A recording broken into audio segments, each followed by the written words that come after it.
It's always about the color of your skin. You know, people do stuff. They don't never knowing that they doing it. I think that's what it is. Sometimes they don't know they doing it. And for example, if a white person go missing, what they gonna do? Put an Amber Alert out, APB out on them. Make sure everybody know about it. Every day, news come on. Every day, it's always on there. The black person go missing, they gonna show a good 3 times, and they gonna be on about it, move on right about it. The white person, they put it on TV. You will know how tall they is, how much they weigh, what color eyes, where they lived at, where they abducted at, what the kind of tattoos they had. You know all that. Black person, they put on there, and boom, and it's moved out the way. Some people come up missing. I gotta go outside and I see it on like a building or something like that, and then they show it, and they're like, "Oh, that person missing. I never knew that. They never showed that on TV."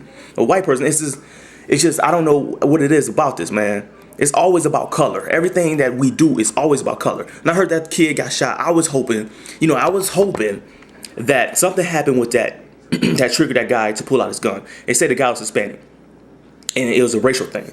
I was hoping, for me, I was like, it's gotta be.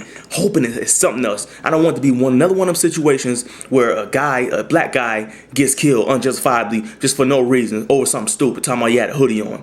White boys wear hoodies. White boys sad. This is the color of his skin. The color of your skin can get you in a lot of trouble. People do not realize that, how much trouble your skin can get you in. You know, certain places you're not accepted at if you're black. Certain jobs you can't get if you're black. Certain things you can't do if you're black. Like you can't walk down the street with a bottle of Hennessy in your hand. They don't come get you. But they can walk down the street anytime, walking down the street with their beer can in their hand, and it's cool if you do that. But when you black, you can't do it. You know, it's just crazy. To me, it's just crazy. And in that case, in Florida, remind me of the case a few years ago when the guy was coming out of his bachelor party. He was just about to get married. Guy coming out of his bachelor party. Got his car to pull off. The cop pulled him over. I guess the guy went to reach for his phone. The cop never even saw the guy phone. I guess the man kind of moved his hand or whatever. Shot the car about 30-something times. Like what for? Like what for, man? If he was white in the car, he would have pulled the gun all the way out like this, visible. You can see the gun, and then maybe the cops would have shot. Maybe then, maybe not. But since he's black, he's just so dangerous. They just want to light the cars up. Like you know what? You know what, man? As black people, that's why I get on here. I try to encourage people. I'm not here to knock nobody down. I'm not here to talk about nobody, because we do that enough on a regular basis as it is.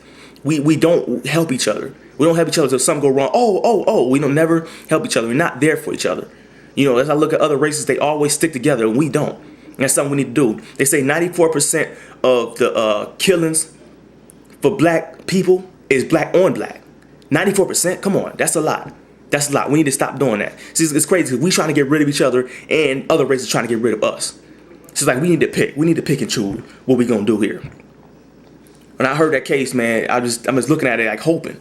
And back to that case in Florida, if a black guy would have even shot somebody like that, they would have held us down there it would have held us down there for about 4 weeks before they even let us out to investigate, so that they can get done with this investigation. They'll never let us free so we can skip town. They'll never did that. No, because black people we just so dangerous. Somebody asked me before. They said, "Brandon, would you date a white girl?" I said, "No." Well, no. Actually, I said, probably. I don't know. I always said it like that, but now I came to the realization, no, I can't. I can't, because it's always color based. I cannot. Because even though everything could be going so perfect with me and her, we just going, everything is just great. We're inseparable. Back to back, us against the world. I can never do it. Because when I go to her family, I'm going to meet her family. Her family going to probably accept me, but it's going to be like an old grandfather or uncle that don't like blacks. Like, what's the hatred for blacks? You know, what's wrong with blacks? My thing is, you enslaved us. White people enslaved us as black people. So we should be the ones mad. You shouldn't be mad at us.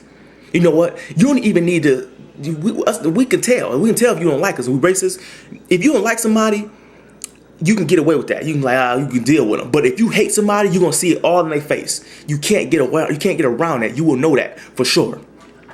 What's the hatred? What is the hatred, man? I can't date. I could never date a white girl. I just cannot do it. Because that's something that you can only take so much. You cannot act like you don't see that racism in a person's face. You know, in the back of your mind, you the N-word. That's how I believe. I believe the back of the mind is always, they're always expecting that. There's certain jobs you can't get, man. It's crazy. It's certain stuff you just can't do. You're not accepted places. It's not cool, man. It's not cool. Like, we, as people, man, really need to come together and stop trying to outdo each other. Stop trying to, I'm better than you type attitude. This is crazy, man. I'm out of here.